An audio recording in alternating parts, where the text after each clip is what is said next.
Aloha, I'm Yi, I'm Buster Brown. I'm Kaleo. and we are Pepper from Kailua Kona, Hawaii. All right. Checking out Front Row Live. Yoo-hoo! What was the final factor that made you guys want to go ahead and take that break that you guys ended up doing? I think it was just inevitable, you know what I mean? It was like we'd been working so hard for so many years and like been on the road and like we talk about, like kind of just jumping ahead right here, but like the new album that we put out on September 3rd, the self-titled album, it's like the first one who really took time to like really make this thing happen. Yeah, absolutely. Where it was like before, it was like tour, get off for a month, make an album, and then get right back out on the road. You know, so that was kind of like the I don't know, the evolutionary step, I guess. You know, just needed a little time to like kick back and think about what's good. You know. Nice. And that time that you guys took off, is it time that you guys actually took off from music and the band, or were you guys still kind of somewhat doing something? One quick thing is we didn't really make a ton of music. We released the EP in 2010, but we still toured like pretty much like here and there, you know what I mean? And that's the most amazing thing about our fans is we didn't even have to put out any music for 5 years, and they're right there. They're right there. Really fast. It's like we're a big family, you know what I mean? Yeah. That's good. Now, coming into this new album, I was reading on your bio, it's one of the hardest things that you guys have done as a band. Why is that? In a good way. In a good way. I hope so. Yeah. No, it's just like one of the hardest things in the sense that we learned so much from it, and it was such like it was so good as far as what we got out of it, you know? Yeah. And this is definitely a new direction for you guys with the music. Fans I've been seeing reviews and stuff, and some fans are saying it's a little more popular than the typical Pepper music. How do you guys feel about that? I mean, we literally, if you're in a band or if you're an entertainer or anything, no matter what you do, say you start here in 2000, whatever, and it's 2020, every time you put something out or a movie or a video or an album or something like that, you're growing as a person. We're not dying, we're just growing. Of course. And along the way, people get to make up and choose what their favorite time period is. As far as changing music, I mean, 3 albums ago, we had an album with like a country song, a heavy metal song, a hip hop. I mean, we were trying to make a country. We did it because it was interesting to us. We weren't going, wow, I wonder if they would really. It's Pepper. And Pepper had some time off and loved it, and we got to spend some time together or separately and do things we wanted to live our lives, get those stories back up so we could retell them. So this album's a snapshot kind of where we've been and what we've been doing, and we also got to spend more time together not on tour. We've been childhood friends, so that's way before the music. This is us first, then Pepper, and now you get a weaponized version of it in the album. Okay, and then with this record, you guys brought in Tim from Sugarcult. How is it working with such an artist like that? Well, like I told Tim, I was like, okay, because we did Warped Tour. First time we met them was in Warped Tour 2003 or might have been 2001. You guys have done too many Warped Tours. That's the problem. No, tons. But I told Tim, I was like, honestly, if you would have told me, if you would have walked up to me in 2003 and been like, hey, we're going to do some stuff in the future, I would have been like, what? You're crazy, man. But it was like everything just came, like, I don't know, just good people, good taste and whatnot, and he's amazing. And then Matt Wallace also, that produced the album, the rest of the album basically. That's the part of that thing you're talking about being hard and all that stuff. It's like he basically put us through college for this album, and we learned so much, and it's just it was an amazing experience. If you do college right, it can be hard. If you do it wrong, you can get drunk. Yeah. Okay. And so we went to college for a long time just getting drunk. Right. Now the last album, we actually tried to get good grades. You guys are almost graduating now. Yeah, it's time. It's like we're on the very end of our Van Wilder stage right there. We were ready to graduate finally. And honestly, Matt Wallace is the guy. He didn't have to do that. Producers don't have to do that. He's a world famous, multi-platinum, blah, blah, blah. Broke all these artists. But he saw. He puts on his pants. Platinum one leg at a time, just except like everyone else. But they're platinum records made. Once they're on. Yeah. No, and he saw it in us. I mean, he'll be here tonight. He's like a family member. But he saw the essence of what Pepper is. You know, we're never going to be, you know, Dream Theater being able to play this. We're never going to be able to dance like Usher, but we have something that's unique and special. Kind of interesting if I could see that on stage. I've seen he dance like Usher before. Usher on tour Can you now. believe that? And Pepper. But what we have, nobody else will have. You have to come up from the bottom and make it all the way up and grind out and figure out who you are and connect with your fans. And he saw that and he goes, I'm going to help these guys through college. So thank you, Matt. Now, also working on this record, you guys recorded it in various studios. Why do artists do that? What changes? Sound. Okay. Yeah. Some places just sound better for some things. Right. And How do you guys determine like what song you guys want to do at such place? Well, I mean, it's like sorry to cut you off, No, but no. like I mean, for instance, like we did all the drums at Glenwood Place in Burbank, which is because they just have the killer like big like when you want to record live drums, it's like I mean, gotta go there. well, especially me and my boys right here, we're huge fans of John Bonham. Yes. And that big roomy sound, you know what I mean? So we just wanted like a big room to record in, so we went there where Wallace's studio, which is right in the mecca of Sound City and that whole same place. But he doesn't have those huge live rooms. But so we just took all the drums there and then went there with everything else, and the tones he got out of there were like for good. There Yeah. was a moment there where we almost were like, should we just release the drums? Right. Like this is the best record we've ever made. already. So it's not necessarily a new different song in a different studio. It's more so like the instruments. Yeah. Oh yeah. 100%. Okay. Yeah. Okay. So if you can, let's say this album has a feeling. What feeling would this album be portraying?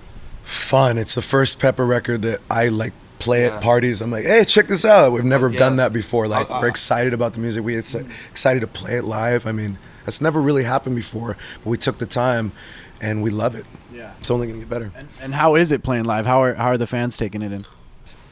I think I got a question the other day that someone was asking, like, how are fans, are you blown away by like how they're responding to the new music? And it's not that, it's like more when you play a new song, like it's kind of a known thing, like people are just gonna chill and be like, okay, like take it in, you know. Of course. Where there's so many years of memories connected to, like, say we play Ashes or any older song, and it's like there's so many years of memories and like connected to that, where it's inevitable that, of course, they're going off harder to the old songs, but it's so cool to sit back and watch them take in the new stuff, you know. Now, whenever there's like how we were mentioning earlier, reviews. Whenever there's a review, like for example, the one song that I keep hearing a lot of the fans talking about that they weren't too into was track 7, PDL or P. Party of Your Life. There you go. So P-O-Y-L. yeah, POYL. Spell it. Party. Yeah. Or as our good friend called it, party or your life. Party or your life. Party or your life. Which So- we might have to make a revise. So when something happens like that, how do you guys feel about that? Like the whole record's awesome, but the fans are not liking just one track or something like that. How do you guys feel? It's like this, man. It's just like you made it. Whether people like it or people didn't, you made it. So just stand by it and do your thing. I mean, it came from somewhere in you. Yeah, of course. And we have lots of albums with lots of shitty songs and lots of good ones too. You know, it's just, but no matter what, it's what we did. And, you know, own that. And we fucking own that. Good. And I can guarantee for every, I think, one person that says they don't like a certain track, there's probably maybe half a person out there that does like it. Some dead zombie body. And see, that's going back to math. And math is another. And this is going back to college and graduating. I heard another good thing. The other day is that drummers apparently are the best unconscious mathematicians ever. And I totally don't believe that. What statistic is that from? I don't know. Okay. I don't know. I don't know. We should use that. Did Wallace teach you this? Yes, but don't tell anyone. Wallace taught you that. Then it's probably true. It's probably true, and I haven't even met the guy yet. So, We will. so moving forward with the record, what's going on for the remainder of the year with you guys? How are you guys? You guys are on tour right now, but what else are you guys going to be doing for the record? We got like a few one-offs coming up, like a few killer radio shows coming up in Vegas, a couple in Florida, and then we're going back to the motherland, back home to Hawaii to play a few shows at the end of the has it year. Yeah, always too A couple long. months is too long. And then actually all the Hawaii shows, and then we're going to play in Guam for New Year's Eve, and all with our very good friends, Yes. the Dirty Heads. Nice. Yeah. So the two of us are doing the whole two-headed monster thing over in the Pacific. So since the beginning of your career, is there one specific goal that you guys have yet to reach that you guys have been working hard to, but it's been either impossible or it's just been super tough? Yes. To get back to Hawaii. Yes. That's the goal we've always had. Realized we've screwed up when we left, and we didn't have any money to get back over. As broke kids, and now we continue to look for a way. But I don't think they're ready for us yet. They don't want us back yet. They expect more, so we're out. We're not ready. We don't have it. We don't have what we came here for. No. What keeps you guys coming back to Warped Tour, and how has Warped Tour actually helped your career?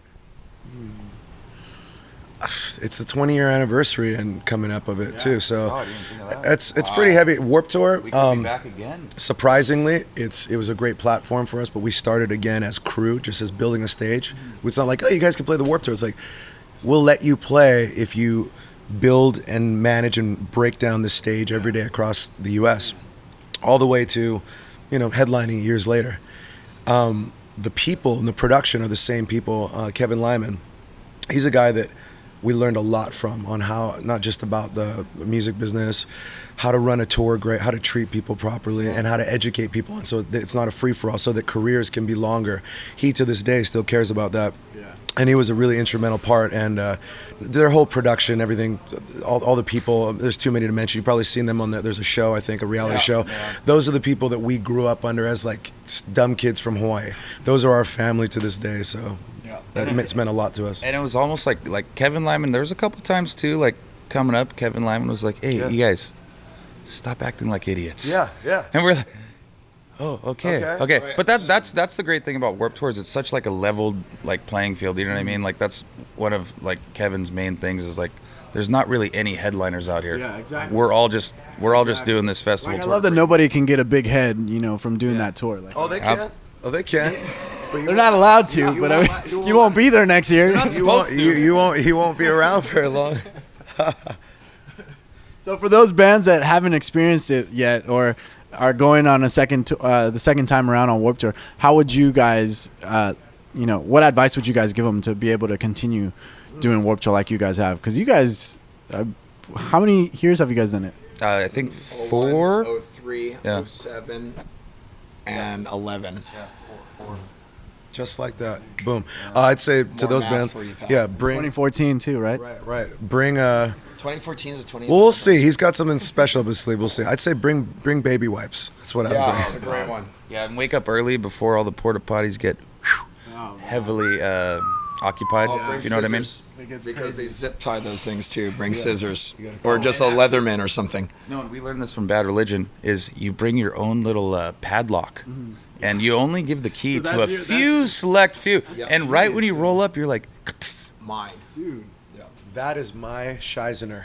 boom. never heard such thing, and that's Circa. amazing. That's 2007, Bad Religion. Yes, that's right. That was a great one. amazing. So next single, what's it gonna be?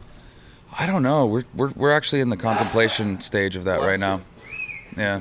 How soon can we maybe hear something like? the whole like single game and whatnot. Does that not work for Pepper? Well, it's like the Da Vinci Code or something. We don't really like. You keep talking about math here, man. Like this is. Well, the funny thing is like, Conatown came out in 2002, and then K-Rock started spitting Give It Up in 2004. The album was out for 2 years already. So you never know what's gonna sink into people's minds until it actually does. Right. Yeah, the next single might be a track from In With the Old, which came out in 2004. Yep. No, but seriously, I mean, it's just Looking forward to that. yeah, that's the beautiful thing about the music industry. It's like a ball of putty. You know what I mean? Like anything can happen. You never know. So we're just appreciative and very thankful to be a part of it. That's true. So the tour that you guys have been doing, what have you guys been playing? A little bit of everything. Yeah. It's like that. Every album is on this tour. Oh, nice. Yeah. So we're looking at what, like 2-hour set? 90 minutes. 90 minutes. But I mean, it feels like 10 hours in a sauna. You're getting about 24 to 26 songs a night. Yeah.